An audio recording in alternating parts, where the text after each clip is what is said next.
आप सबका स्वागत है हमारे यूट्यूब चैनल सरकारी गणित में। 8 पे कमीशन के संदर्भ में आई नई update. Central government employees association की तरफ से आई नई डिमांड की लिस्ट। तो चलिए शुरू करते हैं वीडियो को लाइक, चैनल को सब्सक्राइब और शेयर जरूर कीजिए। तो अभी देखेंगे, जो आप लोग जानते होंगे 8 पे कमीशन के ऊपर सरगर्म न्यूज आ रही है। तो 8 पे कमीशन के संदर्भ में बहुत ही प्रकार के डिफरेंट काइंड ऑफ डिमांड सब आ रहे हैं और डिमांड सब हैं उसको हम लोग देखेंगे। और अभी किसके तरफ से आया है ना, सेंट्रल गवर्नमेंट एम्प्लॉइज एसोसिएशन की तरफ से आया है। विभिन्न प्रकार का डिमांड आया है। 23 जनवरी 2026 से आया है और ये जो डिमांड है इसके ऊपर संपूर्ण रूप से देखेंगे।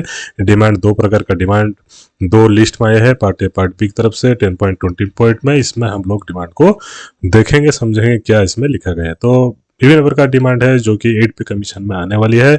और आप लोगों को बता देना चाहता हूँ, जो 8 पे कमीशन की डिमांड्स आने वाली है और 8 पे कमीशन की जो सैलरी हाइक होने वाली है, इसमें दो एसोसिएशन प्रमुख भूमिका लेने वाली है। एक है NCJCM स्टाफ साइड, ठीक है, NCJCM स्टाफ साइड। उसके साथ साथ आप लोगों का जो हैगा सेंट्रल गवर्नमेंट एम्प्लॉइज एसोसिएशन, जो कि इस डिमांड में है।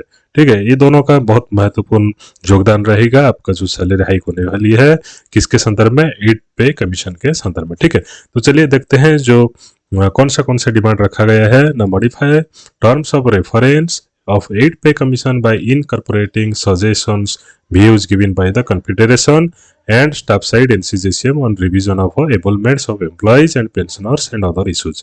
तो यहाँ पर जो बात बताई गई है, जो मॉडिफाई करना है टर्म ऑफ रेफरेंस, जिसके आधार पर आपका जो सैलरी हाइक होने वाली है वो किसके आधार पर करने चाहिए और किसका व्यू सजेशन रखनी चाहिए ना। कन्फेडरेशन जो कि हम लोगों का सेंट्रल गवर्नमेंट एम्प्लॉय का एसोसिएशन है, उसके साथ साथ स्टाफ साइड NCJCM का जो एसोसिएशन है, दोनों का जो व्यूज है सजेशन है उसको लेकर ही 8 पे कमिटी क्या करना चाहिए ना, उनका टर्म ऑफ रेफरेंस को स्थिर करना चाहिए। ठीक है, नेक्स्ट जो हैगा मर्ज 50% ऑफ DA/DR विद बेसिक पे, पेंशन ग्रांट 20% ऑफ पे।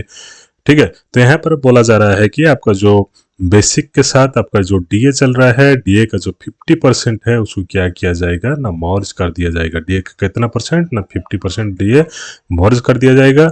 और मर्ज कर देने के बाद आप लोगों का जो बाकी है उसको सैलरी के साथ ऐड करके चलाएगा।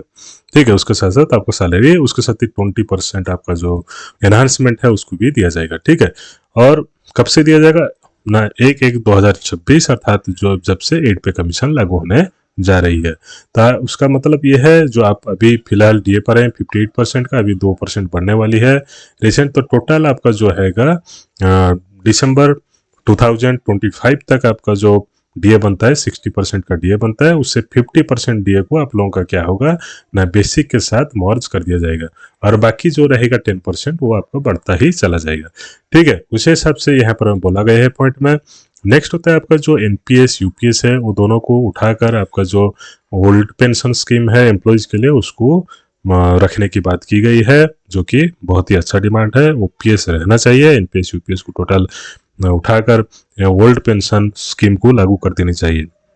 देन होता है no distinctions among pensioner should be made, अर्थात पेंशनर भी वही बेनिफिट पाएंगे जो सैलरी होल्डर पा रहे हैं या फिर जॉब होल्डर पा रहे हैं।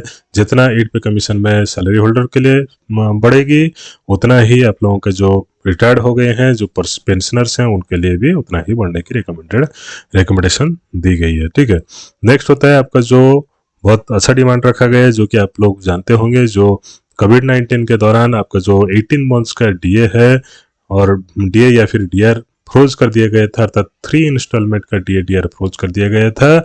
उसी में उसी के जो पैसा बाकी रह गया है, उसका जो अमाउंट एमोलमेंट बाकी रह गया है उसको आप लोगों को देने की बात की गई है, डिमांड की गई है। अर्थात 3 इंस्टॉलमेंट अर्थात 18 मंथ्स का DA जो एनहांस हुआ था उसका जो एरियर रह गया है उसको एरियर को देने की बात की गई है। नेक्स्ट होता है remove 5% selling imposed on compensated appointment, अर्थात जो आपका कंपेंसेट अपॉइंटमेंट होता है उसमें जो सेलिंग रहता है 5% का, उसको हटा देने का बात की गई है या फिर उसको हाइक कर देने की बात की गई है ऑफ द डिसीज्ड एम्प्लॉइज। ठीक है, नेक्स्ट होता है आपका जो वैकेंसी है, अर्थात fill of the vacant post of all cadre of all employees of outsourcing and corporation.